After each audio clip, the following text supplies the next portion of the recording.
Chapter 10. The next morning, I'd almost forgotten about Snot Stew. Mother let us outside early. Toby played chase with Butch a few times. I rolled in the dirt and lay in the sun. After a little while, Mother opened the door. "Here, kitty, kitty, kitty," she called in a real high voice. "You two ready to eat?" We only had dry cat food, but being outside always made me hungry. I started to eat. All of a sudden, Toby bopped me over the ears with his paw. "Mine," he meowed. I frowned at him. "No, it's not. This is my bowl." Toby made a mean face. "It is not." I glared back at him. "It is too."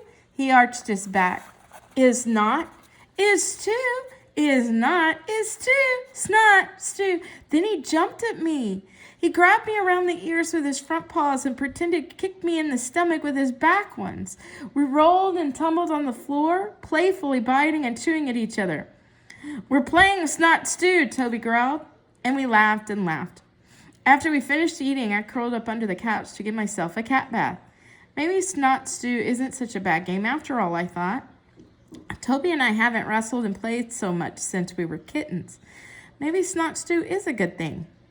But too much of even a good thing can cause problems. It seemed like Toby wanted to play Snot Stew all the time. And it seemed like the more we played, the rougher Toby got. One day, when we were eating, he even hit me with his claws instead of just boxing me with his paw. That hurt. "I don't want to play Snot Stew anymore," I complained, licking where Toby scratched me. "Let's quit." Toby just walked over to my bowl and shoved me out of the way.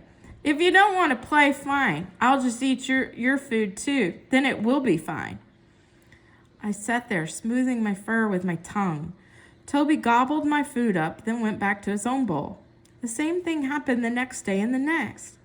After a week, I could almost feel my ribs sticking out. I hated Snot Stew. It was the dumbest, stingiest, most selfish game I'd ever played. It was no fun at all. After a second week of Snot Stew, my brother Toby was a different cat. He was grouchy all the time. He was lazy, too. He didn't want to play or even climb trees. All he wanted to do was lie around and sleep. I think he really liked bossing me around and taking my food.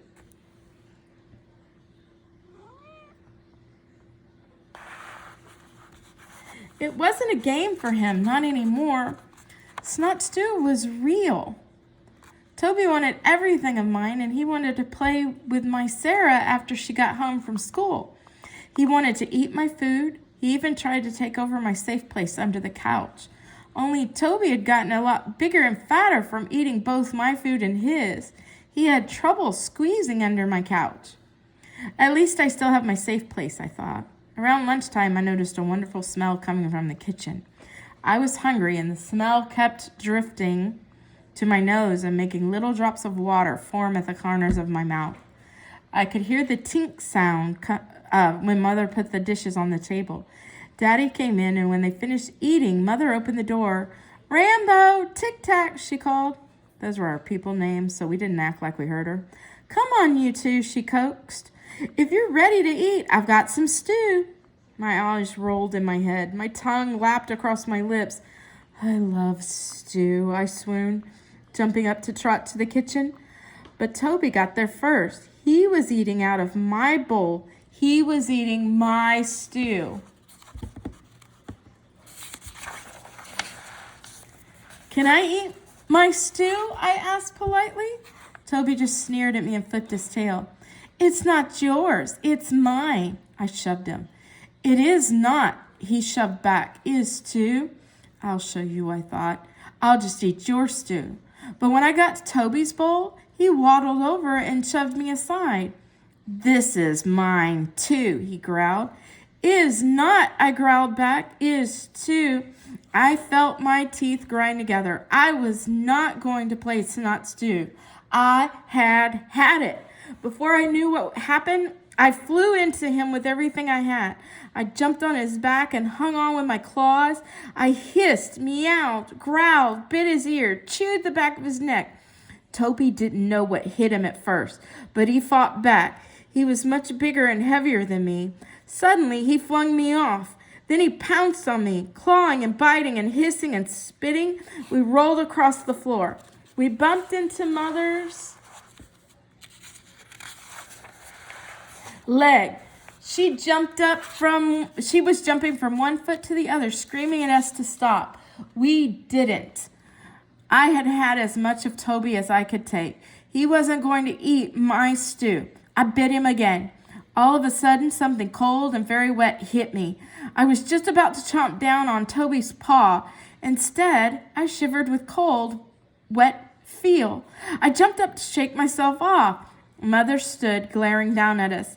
She had an empty water glass in her hand. Before either of us had time to dry ourselves with our paws or tongue, she snatched us up by the backs of our necks. "I'll not have that fighting in my house," her voice boomed. "If you two are going to fight, you can do it outside." And with that, she flung us out the back door. I was dripping wet. My tail was even wet. I guess that's what threw my balance off.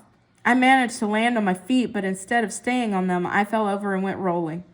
Now the water Mother had poured on us was mud. Toby managed to stay on his feet, but his tummy was so round and full of my stew that it bounced against the ground. I heard him make kind of a whoosh sound. It knocked the air out of him. He stood there a minute trying to catch his breath. I was so mad at Toby, I didn't even want to talk to him. I marched over and sat under the tree. I started licking my paws, then rubbing my fur to try to get the nasty, yucky mud off of me. Once Toby caught his breath, he acted like he couldn't care less that we'd been thrown out of the house. He flipped his tail, real smart aleck-like, and headed for the picnic table. "Haven't given old Butch a run for quite a while," he said, wiggling his ears. "Think we'll play chase." The dirt that was now mud stuck to my paws. I got some of it in my mouth. I used my tongue, trying to get the gritty feel out from beneath my teeth. "Hope he gets you," I spit. Toby ignored me. He jumped up on the picnic table, then to the fence rail. Like always, he pranced down the rail to his usual spot. He looked around until he found Butch. "Hey, Fatty," he meowed. "Bet you can't catch me. Fatty, Fatty, 2x4. Then he jumped down. I heard Butch bark. Outside the fence, I could hear him chasing Toby. I could hear him growling and roaring. I could hear his teeth snapping together. I yawned. Then, just as usual, Toby appeared at the hole in the fence. Just as usual, his head came through the hole, and just as usual, his front paws came through.